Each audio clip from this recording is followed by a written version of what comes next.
Welcome to The Explainer. Today we are diving into a 500-year-old takedown of one of history's most powerful institutions, the papacy. We're going straight to the source, the writings of John Calvin, to unpack an argument that really did change the course of Western history. You know, for centuries, the Pope has been seen as the supreme head of the Church, the direct successor to the Apostle Peter. But here's the big question. Was it always that way? Was that authority a given right from the start, or did it, grow over time? Well, that is the exact question the reformer John Calvin decided to tackle back in the 16th century. So what we're going to do is follow the case he built, piece by piece, right from his major work, The Institutes of the Christian Religion, and see just how he went about challenging the power of the papacy. Okay, so let's get into it. To build his case, Calvin first needed to establish a baseline.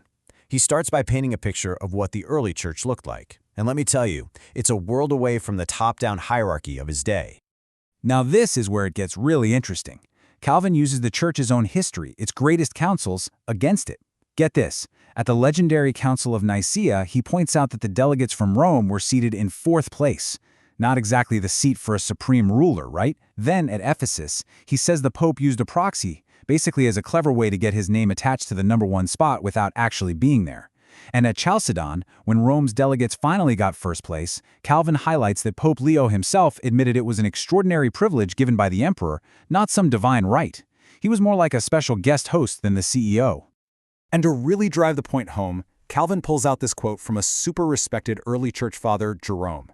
The argument is simple, but it's powerful. A bishop is a bishop. It doesn't matter if he's in the massive city of Rome or a tiny town like Gubbio. The office is what matters, not the address. The way Calvin saw it, the early church was a team of equals. Okay, so if they all started as equals, you're probably asking, what on earth happened? How did Rome get to the top?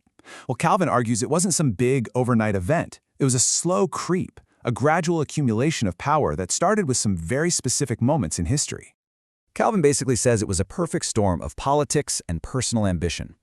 First, in the 4th century, all this theological chaos breaks out in the East, and bishops start running to Rome for support. Naturally, that made Rome look like a stable, powerful defender of the faith. Then, you get these really savvy, ambitious bishops in Rome, like Leo I, who start to leverage that new reputation.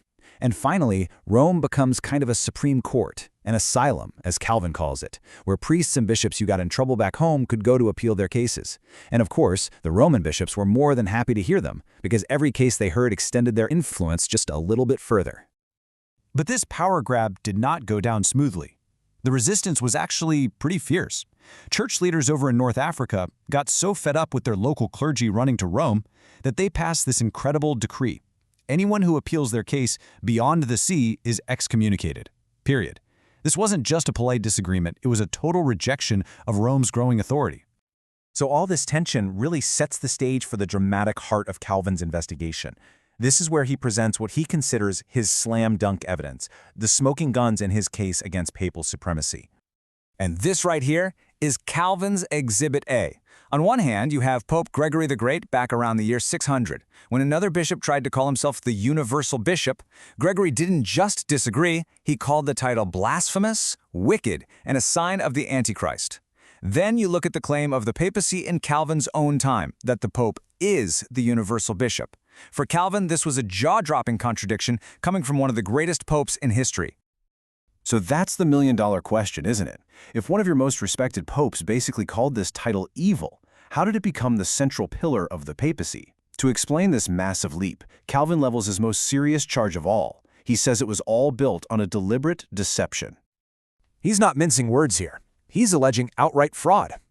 According to Calvin, Rome tried to prove it had the right to hear all these appeals by pulling out some documents from the famous Council of Nicaea. But, he says, when the African bishops looked into it, they found out the documents weren't from Nicaea at all. They were from some small local council.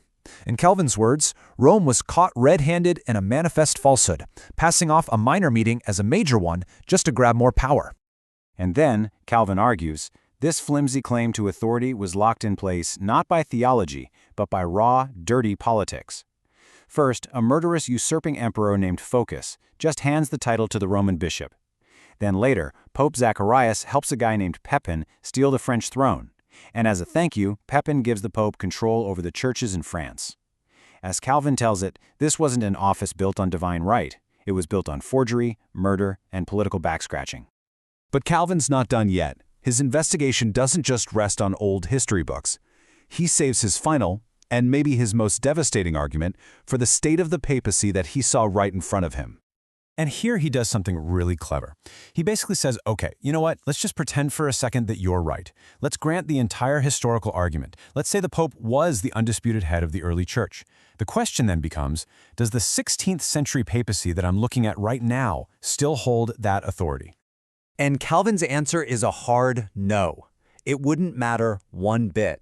Because, he argues, even if the historical claims were solid, the institution had become so utterly corrupt that it had completely forfeited any right to that authority. It was, in his eyes, a totally different thing. He then just runs down the checklist. He says a true church is marked by true biblical teaching, the right use of sacraments, and holy discipline. But when he looked at the papacy of his day, he saw none of it. He saw an institution that had turned ministry into a business, that actively attacked the true gospel, and whose leaders, from popes on down, were living in what he called open wickedness. It failed every single test. And this total moral and spiritual collapse leads him to his most shocking conclusion. He identifies the papacy with the biblical figure of the Antichrist. But for him, this wasn't about a single evil person.